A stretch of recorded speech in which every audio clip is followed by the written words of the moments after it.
दोस्तों, आज रूस और यूक्रेन के बीच युद्ध के 1561 दिन हो गए। मध्य पूर्व की भी बात करेंगे, लेकिन उसके पहले इस युद्ध के बारे में। सुमी में रूसी सैनिक हमेशा की तरह पिछले 24 घंटों में तकरीबन 800 मीटर कई क्षेत्रों को एक साथ मिलाकर बढ़े हैं। खार्को के उत्तर यानी वोल्चांस में रूसी सैनिक काचीय लोपान की तरफ बढ़े हैं। उत्तर पूर्व यूक्रेन की बात करें पहले कुपियांस में, तो रूसी सैनिकों ने कुछ अच्छी खासी बढ़त हासिल की है और कुपियांस उज़लोवोए के आउटस्कर्ट्स पर लड़ाई चल रहा है। लाइमान में कोई खास परिवर्तन नहीं है। दोनों की तरफ से आक्रमण प्रत्याक्रमण यानी अटैक काउंटर अटैक जारी है। पूर्व में सिवेर्स्क सोलेदार क्षेत्र में रूसी सैनिक जालिज़न्यान्स्की और रिजनी की को के पश्चिम दिशा में आगे बढ़े हैं, जबकि स्लावियांस दिशा में रूसी सैनिक कई हफ्तों से लगातार राय अलेक्जेंड्रिवका की तरफ बढ़ रहे हैं। हालांकि गति भी बहुत धीमी है, तथा होल्यूबिफ्का के भी पश्चिम में आगे बढ़े हैं। कॉन्स्टेंटिनोवका के लिए लड़ाई जारी है। इसके दक्षिण तथा दक्षिण पूर्व की तरफ से लगातार सिटी की तरफ रूसी सैनिक आगे बढ़े हैं। पोक्रोवस्क में आए तो वहाँ पे ग्रिशने के उत्तर पश्चिम में और रोडिंस्की के भी उत्तर और उत्तर पश्चिम में रूसी सैनिकों ने थोड़ी सी बढ़त ली है। दोनों क्षेत्र में आते हैं यूक्रेन के सैनिकों का वेलिको माइखाइलिवका और ओलेक्जांद्रोग्राद क्षेत्र में उन्होंने काउंटर अटैक करके आगे बढ़े हैं। जापोरिजिया क्षेत्र में, हालांकि हुलियाई पोल क्षेत्र में रूसी सैनिक पश्चिम की तरफ बढ़ रहे हैं।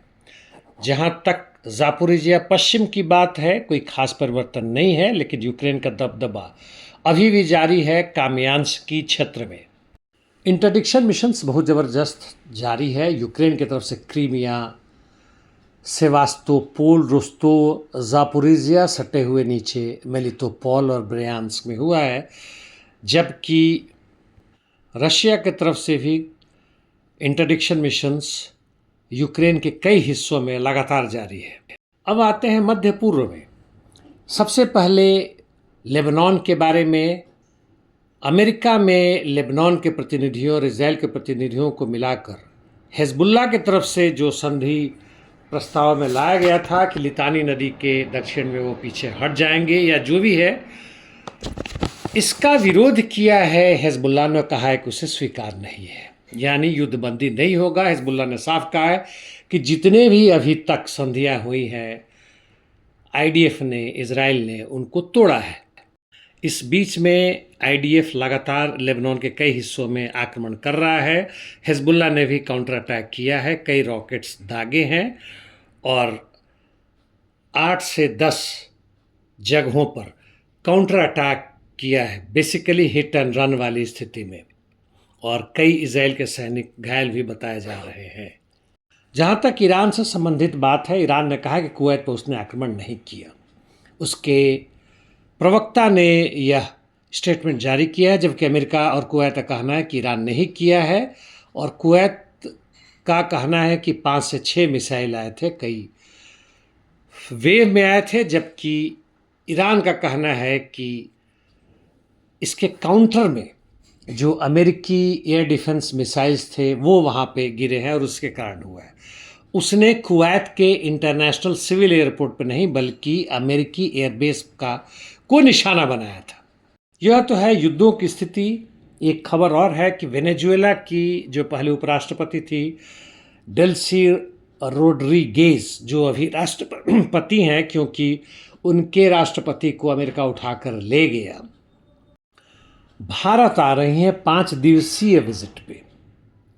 उन्होंने कहा था राष्ट्रपति बनते समय कि अभी के हालात को देखते हुए जरूरी है कि टैक्टिकली वह झुक जाए ताकि उनके राष्ट्रपति फ्री हो जाए। हालांकि ऐसी कोई संभावना नज़र नहीं आ रही है और तब तक वो लोग चलाएंगे। कोई प्रतिरोध उनके तरफ से नहीं है और कहने के लिए वो भारत का दौरा करने आए हैं ताकि वह भारत को पर्याप्त मात्रा में तेल दे सके, और काफ़ी देना शुरू भी हो चुका है।